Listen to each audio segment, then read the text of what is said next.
படத்தின் தயாரிப்பில் தமிழ் திரை சேனல், தமிழ் என்பது வெற்றியை குறிக்கும். கண்டிப்பாக இந்த படம் வெற்றி பெறும் என்று முதலில் நான் வாழ்த்தி, இரவு பறவை என்கிற இந்த திரைப்படத்தை எழுதி இயக்கி பல்வேறு கடினமான சூழலில் பொருளாதார நெருக்கடியில் அருமை சகோதரர் வேதாஜி பாண்டியன் அவர்களும், அவருக்கு உறுதுணையாக தயாரிப்பில் எனது ஊரை சார்ந்த டாக்டர் பாண்டியன் அவர்களும் உதவி செய்து இன்றைக்கு நம்முடைய போற்றுதலுக்குரிய நாடாளுமன்ற உறுப்பினர், எங்கள் மாவட்டத்தின் மைந்தர், எங்கள் மாவட்டத்தின் பிரதிநிதி, இந்த கதையை நம்முடைய இயக்குனர் அவர்கள் வடிவமைத்திருக்கிறார்கள் அல்லவா, எழுதி இயக்கியிருக்கிறார்கள் அல்லவா,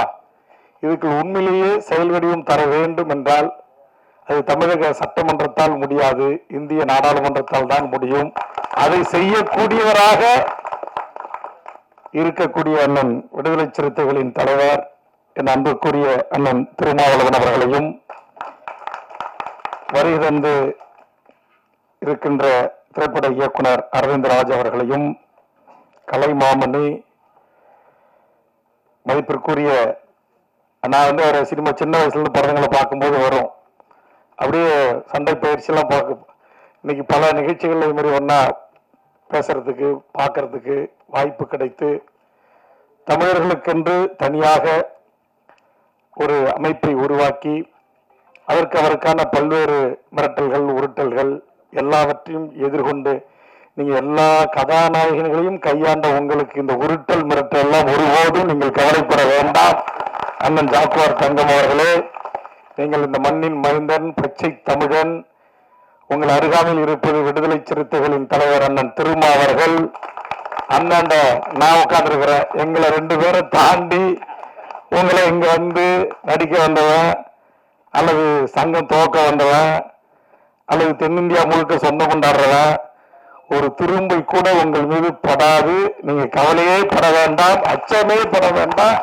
அதனால தொலைபேசியில் அடிக்கடி அண்ணன் பேசுவாங்க, வாழ்த்துவாங்க. தமிழ் வாழ்வுரிமை கூட்டமைப்பு சார்பா நிகழ்ச்சிகளை நாங்கள் முன்னெடுக்க போது, நீங்க தென் தமிழ்நாட்டின் தமிழன், திருநெல்வேலி எதில் வீரம் என்று உங்களுக்கு தெரியும், நான் சொல்லக்கூடாது. அதனால இனி உங்கள் வாயால் வந்தேரிகளாலோ அல்லது வேறு நபர்களாலோ உங்கள் உயிருக்கு அச்சம் பயம் என்கிற வார்த்தை வரக்கூடாது. நாங்கள் இருக்கிறோம் என்பதை முதலில் பதிவு செய்து, அதுபோன்று இங்கு தமிழ் திரைப்பட சிறு முதலீட்டாளர் தயாரிப்பாளர் சங்கத்தின் சார்பாக வாழ்த்திய அன்பு செல்வன் அவர்களுக்கும், வருகை தந்திருக்கின்ற எங்க அண்ணன் திருமா அவர்களை இயக்கிய இயக்குனர் செல்வகுமரன் அவர்களுக்கும், அன்புதுரை, கமலக்கண்ணன், ரங்கராஜன், பாண்டியன், சங்கர், உமாசங்கர், ராஜா, படத்தில் நடித்திருக்கிற அரசியல்வாதியாக நடித்திருக்கிற நேர்கள் ரவி, குல் சுரேஷ், அனீஷ் பிரபு, சக்திவேல், மதுரம் அம்மா உள்ளிட்டவர்களுக்கும்,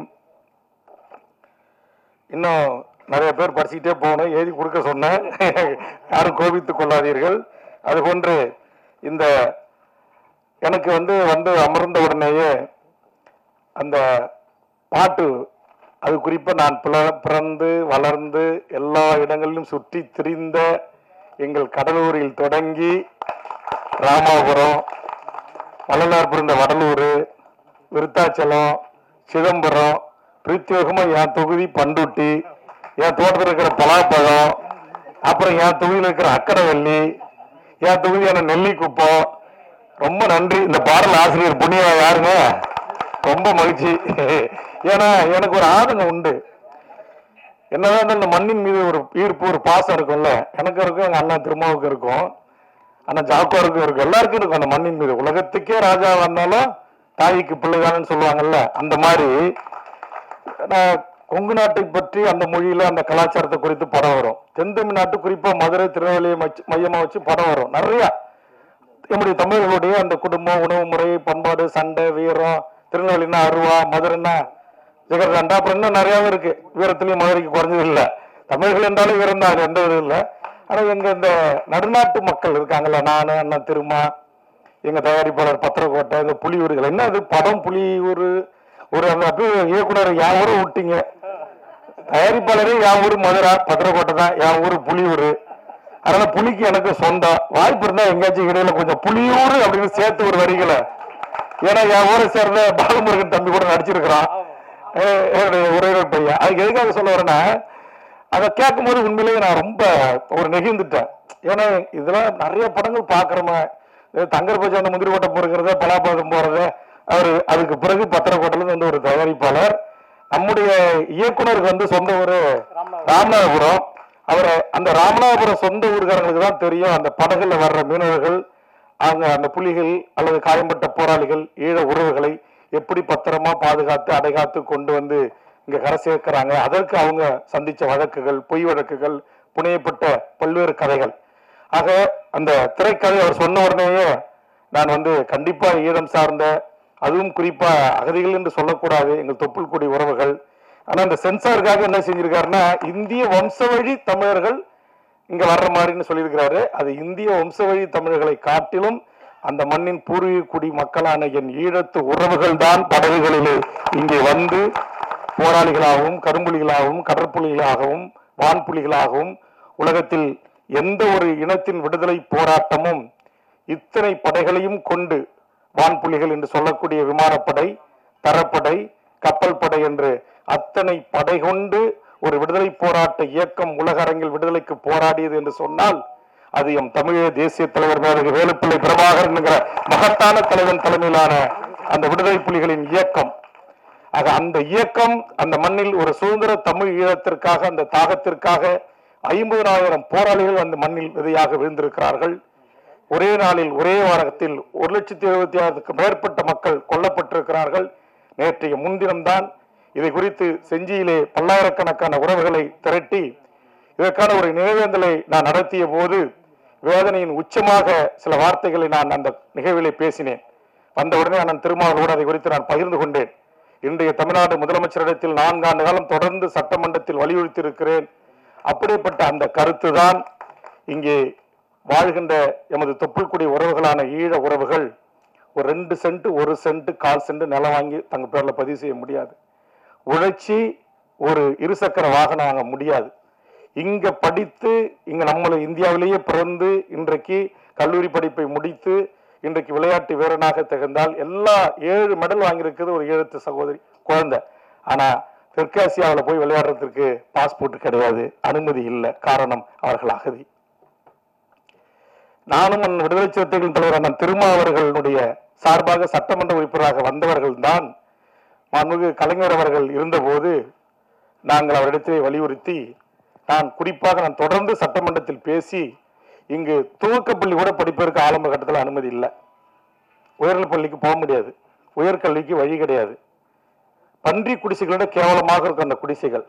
அவர்களுக்கு அடிப்படை வசதிகள், கட்டமைப்புகள், அது அத்தனையும் கொஞ்சம் கொஞ்சமாக சட்டமன்றத்தில் போராடி ஒரு மக்களால் தேர்ந்தெடுக்கப்பட்ட தமிழக அரசு இங்கு வாழ்கின்ற எமது உறவுகளுக்கு இந்த கூட்டத்தில் கூட என் கோரிக்கை ஏற்கப்பட்டு மாண்புமிகு தமிழக முதலமைச்சர்களால் ஈழ அகதிகள் குடியிருப்பு என்று சொல்லக்கூடியதை மாற்றி அமைத்து அவர்களுக்கு 3000 வீடுகளுக்கான அறிவிப்பு வெளியிட்டிருக்கிறார்கள்.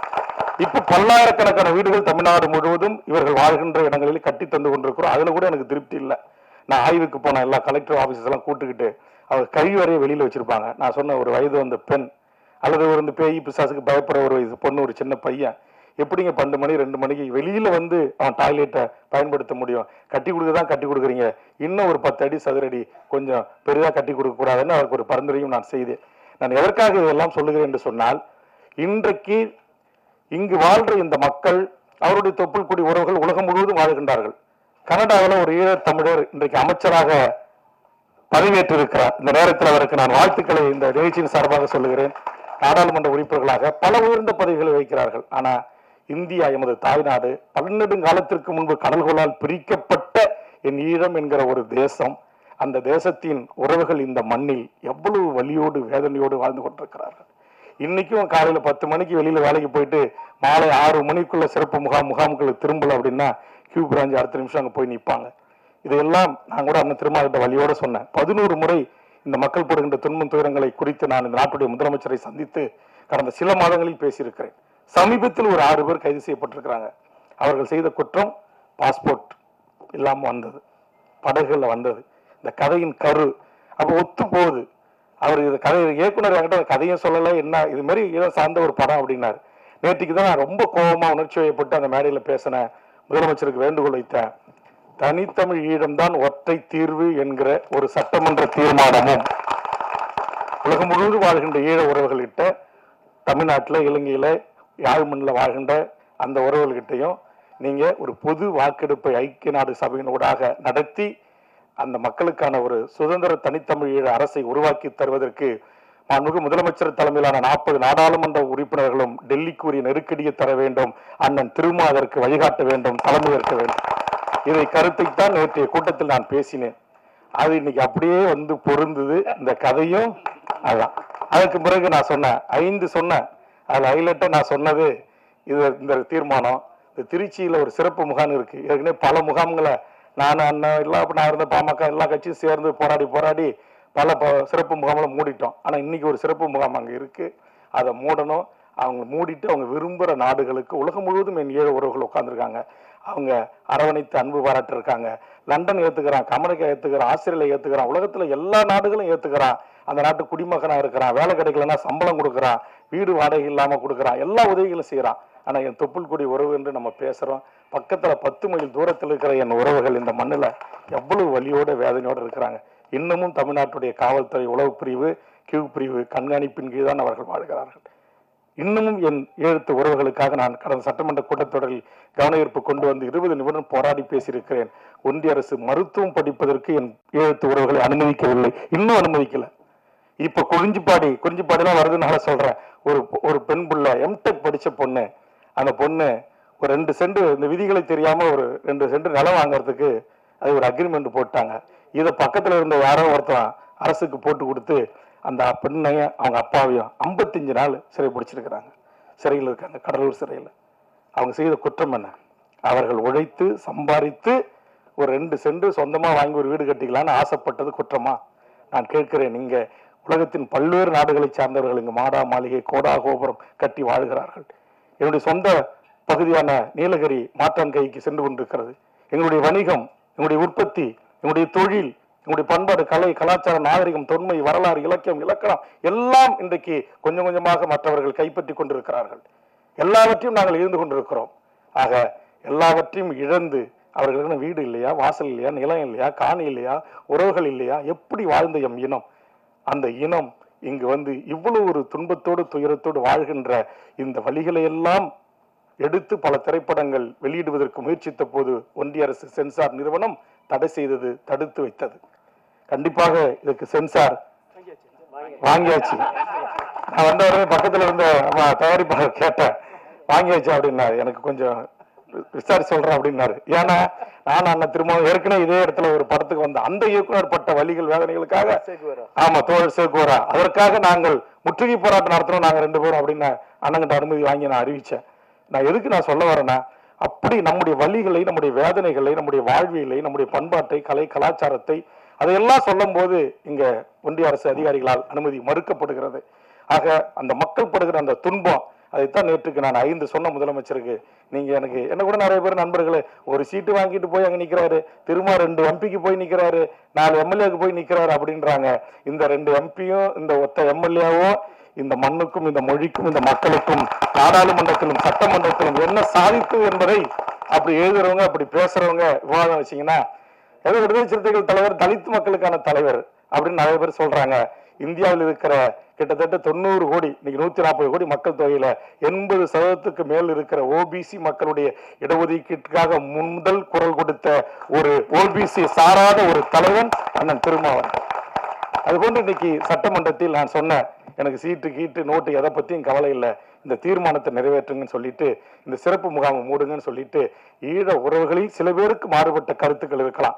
ஏன் எங்களை நீங்க வந்து ரெட்ட குடிமை வாங்குறீங்க, எங்களை அங்க நாட்டுக்கு தள்ள பாக்குறீங்களா, வேற அனுப்ப பாக்குறீங்கன்னு விரும்புகின்ற என் ஈழ உறவுகள், என் தாய்மண், எமது புலிகள் உறவாடிய மீன்பிடித்த எங்கள் யாழ், அம்பாறை, மட்டக்களப்பு, திரிகோணமலை, வன்னி மண்ணை போய் மிதிக்க வேண்டும் என்று விரும்புகிற என் ஈழத்து உறவுகள் விரும்புகளுக்கு இரட்டை குடியுரிமை, இரட்டை அந்த அனுமதி கொடுங்கன்னு தான் கேட்கிறோம். அது கூட எங்களை சில பேர் விரும்புறாங்க. கட்டாயப்படுத்தி அவங்களை போங்கன்னு சொல்லல. இந்தியா என்பது இது எங்கள் நாடு தான், உங்கள் நாடு. விடுதலை புலிகள் இந்தியாவிடம் சென்று அங்கு ஏற்பட்ட அந்த பாதிப்பை குறித்து காசி ஆனந்தன் ஐயா அவர்களும் புதுவை ரத்னதுரை அவர்களும் எழுதிய அந்த வரிகள் எல்லாம் இந்த நாங்கள் போய் வருகிறோம் என்று அந்த பாடல் வரிகள் வரும், நன்றி சொல்கிறோம் என்கிற வரிகள் வரும், களத்தில் கேட்கும் கானங்கள் யாகராகங்கள், அந்த அந்த பாடல்கள் எல்லாம் நான் கேட்கின்ற போது அவ்வளவு கண்ணீர். நம்மளால நம்ம இந்திய ராணுவம் சென்று செய்த அநியாய அக்கிரம அட்டூழியங்களை குறித்து. ஆனா இன்னைக்கு அதெல்லாம் குறித்து எந்த திரைப்பட இயக்குநர்களும் அப்படிலாம் எடுத்து நாம் வாழ்கிற இந்த இந்தியாவை, நம்முடைய ராணுவத்தை, நம்முடைய அரசை யாரும் அப்படி கடுமையான விமர்சனங்களை முன்வைப்பதில்லை. வலிகளை, வேதனைகளை, துன்பங்களை, கணவன் முன் மனைவியை கற்பழித்தான், தகப்பன் தாய் முன் மகளை கற்பழித்தான், எங்கள் பெண் பிள்ளைகளின் மார்புகளை அறுத்து தமிழ்ச்சிகள் கறி வீதிகளில் விற்கப்படும் என்று கம்பிகளில் கோத்தான், என் தாய்மார்களின் கற்பில் இருந்த அந்த பிசுவை காவல்துறையின் துப்பாக்கி முனையில் இருக்கிற கத்தியை கொண்டு கீறி சூஷாக்ஸ் கால்களால் மிதித்தான், தார்களிலே மூழ்கி எடுத்தான், சர்ச்சுகள் மீதும் நல்லூர் கோயில்கள் மீதும் எம் இஸ்லாமியர்கள், தமிழ் இஸ்லாமியர்கள் தொழில் செய்த இல்லங்கள் மீதும் உலகத்தால் தடை செய்யப்பட்ட கொத்து குண்டுகளை, பாஸ்பரஸ் குண்டுகளை போட்டு கொலை செய்தான். இந்த வழிகளை அடுத்தடுத்த தலைமுறைக்கு எடுத்து சொல்லி இவ்வளவு வழி நிறைந்தது நம்முடைய வாழ்வு. இன்றைய ஒரு நுகர்வு கலாச்சாரத்தில், ஒரு குளோபல் உலகத்தில் நாம் வேறு விதமான பண்பாட்டு கலாச்சார நாகரிகத்தில் உள்ளடங்கி நம்முடைய வேரை நாம் கொஞ்சம் கொஞ்சமாக செல்லரித்துக் கொண்டிருக்கிறது என்று தமிழ்நாட்டு தமிழர்கள் நாம் பேசிக் கொண்டிருக்கிறோம். ஆனால் எமது ஈழத்து உறவுகள் அந்த கலாச்சாரத்தோடு வாழ்ந்தாலும், உலகத்தில் எவ்வளவு பெரிய கல்லூரிகளில் பட்டங்களை படித்தாலும், எவ்வளவு பெரிய நிறுவனத்தில் இருந்தாலும் தாய் மண்ணான எம் ஈழ மண்ணை மறக்காமல் வாழ்கிறார்கள். உலகத்தில் வாழ்கின்ற அத்தனை ஈழ உறவுகளும் அகதிகளாக போனாலும் கூட தங்கள் பிள்ளைகளுக்கு தமிழ்நாட்டுடைய பண்பாட்டு விடயங்களை, ஆதி தமிழரின் பறையிசையை தமிழ்நாட்டு தமிழச்சி தங்கைகள் தம்பிகளை விட என் ஈழத்து தம்பிகள் கற்றுக்கொள்கிறான். ஒவ்வொரு வீட்டிலும் பறை இருக்கிறது. தமிழீழ மண்ணில் தமிழீழ தேசிய தலைவன் கைகளில் எங்கள் கடலூர் மண்ணை சேர்ந்த, கீரனூரை சேர்ந்த என் அண்ணன் திருமாவுக்காக பல பாடல்களை எழுதிய என் அண்ணன் அறிவுமணி அவர்கள் இங்கிருந்து நூற்றுக்கணக்கான பறைகளை அனுப்பி வைத்தார். பறை தமிழர்கள் ஆதி இசை, அதிலிருந்து அல்லது கர்நாடக இசையில் இருந்து பரதநாட்டியம் பரதமொழியிடம் கற்றுக்கொண்டதிலிருந்து என் தமிழ்ச்சிகள், ஈழத்தமிழ் பிள்ளைகள் இன்றைக்கும் அந்த கலைகளை கையளிக்கிறார்கள். தூய தமிழ்களை, தமிழ் பள்ளிகளை உருவாக்கி கற்றுத்தருகிறார்கள். ஆனால் இந்த மண்ணில் இந்த அகதிகளை தமிழ்நாடு அரசு ஏறெடுத்து பார்க்க வேண்டும். முதலமைச்சர் பார்த்து சில நடவடிக்கைகள் எடுத்துக் கொண்டிருக்கிறார். அப்படிப்பட்ட சூழலில் கடந்த காலத்தில் அம்மையார் ஜெயலலிதா அவர்கள் நிறைவேற்றிய ஈழத்தில் நடந்து இனப்படுகொலை தான் என்றும், அதற்கு ஒற்றை தீர்வு பொது வாக்கெடுப்பினூடாக தமிழீழ அரசை உருவாக்கி தர வேண்டும் என்கிற கோரிக்கையும், அதுபோன்று சிறப்பு முகாம் மூடப்பட வேண்டும். அதன் கூட இந்த இரட்டை குடியுரிமை ஒன்றிய அரசு மோடி எதை ஒரு திட்டம் பேசிட்டு இருக்கிறதா கூட நாங்க கேள்விப்பட்டோம். தனி அமைச்சர்கள்லாம் உருவாக்குவோம், நாங்க பார்த்துப்போம் அப்படின்லாம் சொன்னாங்க. ஒருவேளை நம்முடைய 2 பாண்டியன், தயாரிப்பாளர் பேரும் பாண்டியன், இயக்குனர் பேரும் பாண்டியன், 2 பாண்டிய மன்னர்களுடைய இந்த உருவாக்கத்தில் இருக்கிற இந்த படம் வெளிவந்த பிறகாவது இந்திய நாட்டை ஆடுற அந்த மோடிஜி அவர்களே இந்த இரட்டை குடியுரிமைனாச்சும் கொஞ்சம் கொடுங்க. அமெரிக்கா கொண்டு வந்த தீர்மானத்தை நீர்த்து போக செஞ்சீங்க, அதுக்கெல்லாம் நான் வரல. எனக்கு அந்த ஒரு பாட்டிலேயே இந்த படத்தை பிடித்திருக்கிறது. ஒரு சின்ன மாறுபட்ட கருத்து இருக்கிறது, அதை நான் உங்களிடத்திலே சொல்லுகிறேன். இது போன்ற வலி சுமந்த கதைகளை குறித்து நாம் எடுக்கின்ற போது அந்த ஒரே ஒரு பாட்டு மட்டும் கொஞ்சம் எனக்கு நெருடலாக இருந்தது. ஏன்னா அந்த மக்கள் படுகின்ற அந்த துன்பம். ஆனா உங்களுக்கு சினிமா படம் ஓடணும், முதல் போட்டுறீங்க. ஏற்கனவே பாவம் 2-3 படம் எடுத்து இயக்குனர் தயாரிப்பாளர் நட்டத்தை சந்தித்திருக்கு. நம்ம வந்து பேசிட்டு போயிடலாம், அப்படி வைக்காதீங்க இப்படி வைக்காதீங்க, அந்த ஆட்டம் தெரியுது இந்த ஆட்டம் தெரியுது, இது குத்தாட்டம் பாட்டு ரட்டாசனம் அதெல்லாம் வருதுன்னு.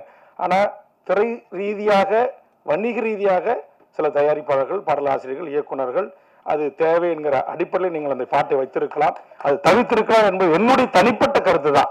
அதனால ஏன்னா நீங்க எடுக்கிறது வந்து ஒரு நம்முடைய தொப்புள்குடி ஒருவருடைய வழிகளை, வேதனைகள், அதுவும் அந்த கடல் காட்சி, கேமராமேன் உள்ளிட்ட பாடலாசிரியர் உள்ளிட்ட எல்லாரையும் நான் பாராட்டணும். அந்த நடிகை அவங்க வந்து அப்படியே அந்த தங்கை அப்படியே அந்த அப்பாவை நினைச்சு பாடணும். உண்மையிலே எனக்கு வந்து கண்ணீர் வந்துச்சு.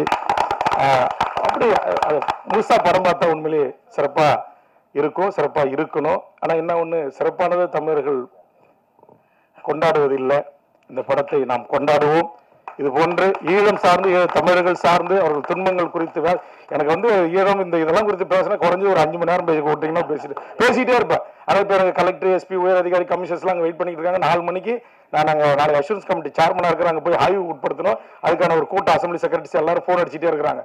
இதுக்காக நான் பிரத்யேகமா கிளம்பி வந்தேன். இப்போ இரவோட ஓடினாங்க கூட்டத்தை நாளைக்கு காலைல மாற்றி வச்சுட்டு போகலான்னு தான் கொஞ்ச நேரம் பேசிட்டு இருக்கேன். அந்த அளவுக்கு இப்படி நானே ஒரு உணர்ச்சி வயப்பட்ட அண்ணன் திரும்ப சொல்லுவார், நீங்க கொஞ்சம் உணர்ச்சி வயப்படக்கூடாது, கொஞ்சம் கோவப்படக்கூடாது, கொஞ்சம் நிதானமா இருந்தீங்கன்னா நல்லது அப்படிம்பாரு. ஏன்னா எனக்கு இந்த பொய் பேசுறது, விட்டு கட்டி பேசுறது, அப்படி இப்படி வசந்த ஏற்றி இறக்கி பேசுறது, பாட்டு பாடுறதெல்லாம் ஒண்ணுமே தெரியாது. என் உள்ளத்திலிருந்து வரும் வார்த்தைகள் அது பல பேரை காயப்படுத்தலாம், அதை பற்றி எனக்கு கவலை இல்லை. ஆனா அது உண்மை என்று எனக்கு தெரிந்தால் நான் ஓங்கி உரத்த பேசுவேன். அப்படிதான் பேசியிருக்கிறேன். அப்படியேப்பட்ட என்ன எதுக்கு கூப்பிட்டுருக்காங்க அப்படின்னா வந்த பிறகுதான் தெரியுது, பட தயாரிப்பாளர் என் ஊருக்காரரு, படிச்சவன் அடிச்சவன் பூரா சித்தம்மாவன் பெரியம்மாவனா இருக்கிறான், பாட்டு பூரா வருது, பாடல் பூரா வருது, பாடலீஸ்வரர் கோயிலை பத்தி வருது, எல்லாத்தையும் வருது. தங்கர் பச்சானுக்கு அடுத்தது ராமநாதபுரம் சீமையில் பிறந்த நம்முடைய இயக்குனர் அவர்கள் என் மண்ணின் வாசனைகளை என் மாவட்டத்தின் ஊர்கள் பெயர்கள் எல்லாம் பாடல்கள் ஆக்கி பார்க்கும்போது கேட்கும்போது எங்களுக்கு மகிழ்ச்சியா இருக்கு. ஆனால் இந்த நிகழ்ச்சிக்கு என்னோடு வருகை தந்த நம்முடைய விடுதலை படத்தினுடைய அசோசியேட் டைரக்டர் நம்முடைய ஜெகதீஷ் பாண்டியன், நம்முடைய வேணுகோபால், புகழேந்தி மாறன், எங்க தலித் சக்திவேல் உங்க ஊர்ல வந்திருக்காரு அவர்லாம். அதனால கடலூர்ல நிறைய முகங்கள் இருக்கு. அதனால எல்லாருக்கும் ஊர்ல இருந்து வருகை தந்து இந்த நம்முடைய கடலூர் என்கிற நம்முடைய செம்மண் பூமியை கடல் ஒட்டி வாழக்கூடிய நம்ம மீனவ மக்கள், ஈழத்தமிழர்கள், ஏன்னா நம்ம ஊர்ல தான் குளஞ்சாறுல முகாம் இருக்கு, அமலாமட்டில் முகாம் இருக்கு, விருத்தாச்சலத்தில் முகாம் இருக்கு, குறிஞ்சிப்பாடில் முகாம் இருக்கு, ராமநாதபுரத்தை தாண்டி அதிகம் இலங்கை தமிழர்கள் என்று சொல்லக்கூடிய தொப்புள்குடி உறவுகள் வாழ்கிற முகாம் எங்கள் பகுதியில் இருக்கிறது. இன்றைக்கும் ஆண்டுக்கு ஒரு முறை இயற்கை பேரிடர் பிரச்சனை நல்லது கெட்டது அப்படின்னா முதல் உதவியாக நான் போய் நின்று அவர்களோடு தான் நானும் இருந்து கொண்டிருக்கிறேன். அந்த அளவுக்கு அவர்கள் என் மீது மாறாத ஒரு பற்றை தெரிவிக்கக்கூடியவர்கள். அந்த மக்களுடைய மறுவாழ்வுக்காக, அவருடைய சம உரிமைக்காக, சம வாழ்வுக்காக, ஒரு சுதந்திரத்திற்காக இன்னும் பல படங்கள் வர வேண்டும் என்று வாழ்த்தி இந்த படத்துக்கு நாம் அனைவரும் சேர்ந்து வெற்றியை தேடித்தர வேண்டும் என்று இந்த நேரத்தில் கேட்டுக்கொண்டு கொஞ்சம் அதிக நேரம் எடுத்துக்கிட்டு அண்ணன் கோபித்துக் கொள்ளக்கூடாது என்று மிகச்சிறப்பான பத்திரிகையாளர்கள் இந்த கவரேஜுக்கு வந்திருக்கீங்க. உண்மையிலேயே நன்றிங்க. இந்த மாதிரி படத்துக்கு வந்திருக்கீங்க. உங்களை கைகூப்புறேன் நான். ஏன்னா இன்னைக்கு அதுக்கும் கொஞ்சம் சிவப்பு தோல் வேணும். எல்லாம் படத்தை நடிச்சவங்க பார்த்தா எல்லாம் கருப்பு தோல், கதாநாயகில இருந்து துணை நடிகர்கள் வந்து டான்ஸ் மாஸ்டர் இருந்து எல்லாம். ஆனா கருப்பு தோல், ஈழம், மீனவர் பிரச்சனை, இந்த மாதிரி அகதிகள் பிரச்சனை, இதையெல்லாம் இன்னைக்கு தமிழ்நாட்டில் இருக்கிற சமூக ஊடகங்கள் தான் 1-2 எழுதுது. பெரிய இந்த மெயின் ஸ்ட்ரீம் மீடியாக்கள் என்று சொல்லக்கூடியவங்க இந்த பெரிய பத்திரிகைகள்லாம் கண்டுக்கிறதே இல்லை. ஆனால் பல பத்திரிகை நண்பர்கள்லாம் உட்காந்துருக்கிறீங்க, இவ்வளவு தொலைக்காட்சி, இவ்வளவு யூடியூப் சேனல்லாம் வந்திருக்கிறீங்க. இந்த வழி நிறைந்த எம் ஈழ உறவுகளின் இந்த சோக கதையை, சொந்த கதையை உலக தமிழ் சமூகத்துக்கு எடுத்து சொல்லுங்கள். ஆளுகின்ற அரசின் கவனத்தின், அவருடைய ஒன்றிய அரசனுடைய காதுகளுக்கு எடுத்து சென்று அவர்கள் சிந்தித்து ஒரு நல்ல முடிவை எடுப்பதற்கு உங்கள் ஊடகம் உரிய வெளிச்சத்தை இந்த திரைப்படத்தின் மீது பாய்ச்ச வேண்டும் என்று அன்பான வேண்டுகோள் வைத்து மிகச்சிறப்பாக இந்த படத்தை தயாரித்து இயக்கி இருக்கிற அத்தனை நல்ல உள்ளங்களுக்கு, எல்லா ஆர்டிஸ்டுக்கும், எல்லாருக்கும் என்னுடைய சார்பாக எல்லாருமே சிறப்பா பண்ணியிருக்காங்க. எல்லாருக்கும் என்னுடைய வாழ்த்துக்களையும் பாராட்டுகளையும் தெரிவித்து நிறைவு செய்கிறேன். நன்றி, வணக்கம்.